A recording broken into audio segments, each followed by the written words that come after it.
Assalamu alaikum. This is Abdul Karim Lagari. Today we will be learning about operating system. First of all, I would like to tell you about the operating system, that what is operating system, कि operating system हमारा होता क्या है. हम operating system से पढ़ेंगे और उनमें जानेंगे कि operating system होता क्या और वो करता क्या है. और उसके बाद हम will be going through that examples of operating system. उसके examples क्या होते हैं, कहाँ कहाँ यूज होता है और उसके काम क्या हैं, वो क्या करता है. ऑपरेटिंग सिस्टम के एग्जांपल्स पढ़ने के बाद हम definition of operating system mean उसकी डेफिनेशन को देखेंगे, वो क्या करता है, and the responsibility of operating system, कि उसकी रेस्पॉन्सिबिलिटीज क्या हैं.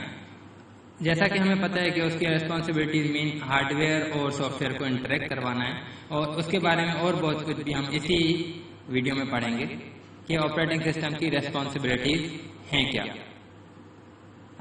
Again would like to tell you that this is Abdul Karim Lagari.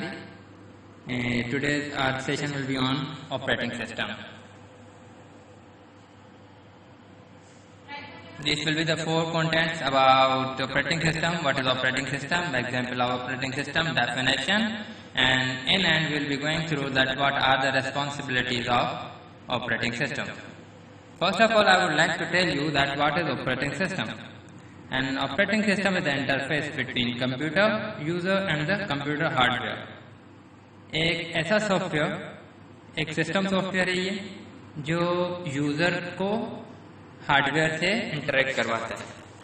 User को हार्डवेयर से इस तरीके से इंटरेक्ट करवाता है जैसे यूजर जब भी होता है डायरेक्टली किसी हार्डवेयर के साथ इंटरेक्ट नहीं कर पाता. किसी डिवाइस के साथ डायरेक्टली, किसी डिवाइस के कंपोनेंट्स के साथ डायरेक्टली यूजर इंटरेक्ट नहीं करता. वो ऑपरेटिंग सिस्टम होता है जिसमें एप्लीकेशंस होती हैं, जो यूजर एप्लीकेशन को यूज करते हुए किसी ऑपरेटिंग सिस्टम को यूज करता है. तो वो ऑपरेटिंग सिस्टम जो होता है वो हमें यूजर को हार्डवेयर के साथ इंटरेक्ट करवाता है.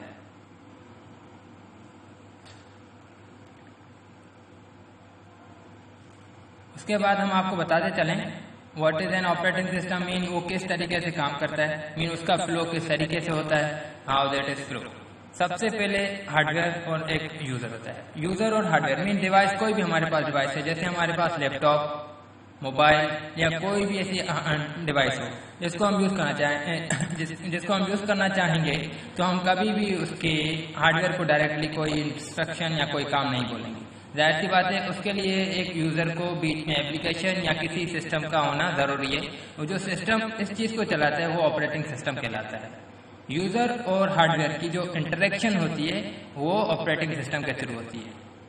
यूजर जब भी और कोई भी हार्डवेयर चलाएगा वो ऑपरेटिंग सिस्टम होगा उसके बीच में. वो सिस्टम पर बेस करता है कि वो कौन सा सिस्टम है. उस हर सिस्टम का एक अपना ऑपरेटिंग सिस्टम होता है जो यूजर को एप्लीकेशन और एप्लीकेशन को ऑपरेटिंग सिस्टम में और ऑपरेटिंग सिस्टम को हार्डवेयर से इंटरेक्ट करवाकर यूजर के काम को आसान करता है.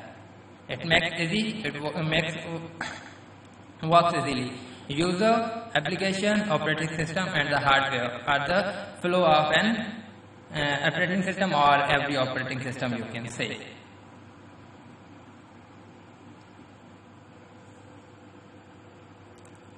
उसके बाद हमारे पास आता है कि डेफिनेशन ऑफ ऑपरेटिंग सिस्टम. जैसा कि हम जानते हैं, this is the system software that manages computer hardware and software. जैसे कि पिछली स्लाइड पर मैंने आपको बताया कि ऑपरेटिंग सिस्टम होता क्या है. ऑपरेटिंग सिस्टम वो है जो हार्डवेयर और सॉफ्टवेयर को इंटरेक्ट करवाता है. हार्डवेयर और ऑपरेटिंग सिस्टम को यूजर और हार्डवेयर को एप्लीकेशन और ऑपरेटिंग सिस्टम के थ्रू इंटरेक्ट करवाए, वो हमारा ऑपरेटिंग सिस्टम कहलाता है. ऑपरेटिंग सिस्टम विंडोज होता है या लिनक्स होता है. इस तरीके से हम आते हैं examples of operating system. Examples of operating system जैसे जो usually that system mean Windows we are using operating system that is Windows on our tablet, computer and so on. And Linux, for example, that if you are a student or in university or sometime in offices, for the security purpose we do use Linux. And in mobile, we are using Android. Android is also an operating system. Is an example of operating system. Mac, that Apple. Apple is using Apple or iPad and so on. iPhone users use Mac operating system. And AIX kind of companies are there that using AIX operating system. For example, any company that is working for any enterprise. Responsibility of operating system. What are the responsibilities of an operating system?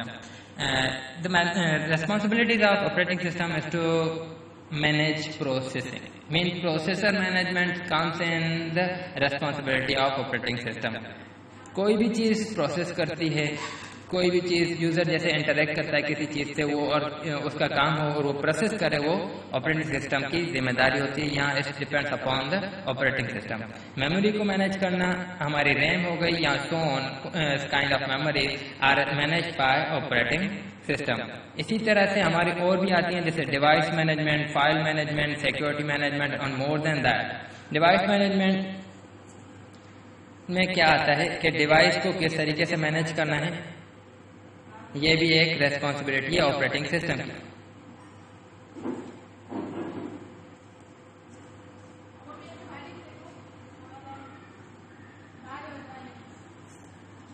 उसके बाद आता है file management. File management में हमारे पास file upgradation, file uploading, file deletion, copy of a file, creation of a file and so on. And last but not the least is the security. Responsibility of operating system is to secure the system and so on. System को secure करना भी एक सबसे बड़ी operating system की जिम्मेदारी होती है. Thank you for watching and being with Abdul Qayyum Lagari with operating system.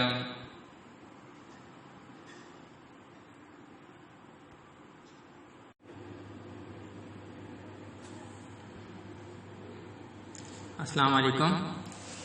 This is Abdul Qayyum Lagari.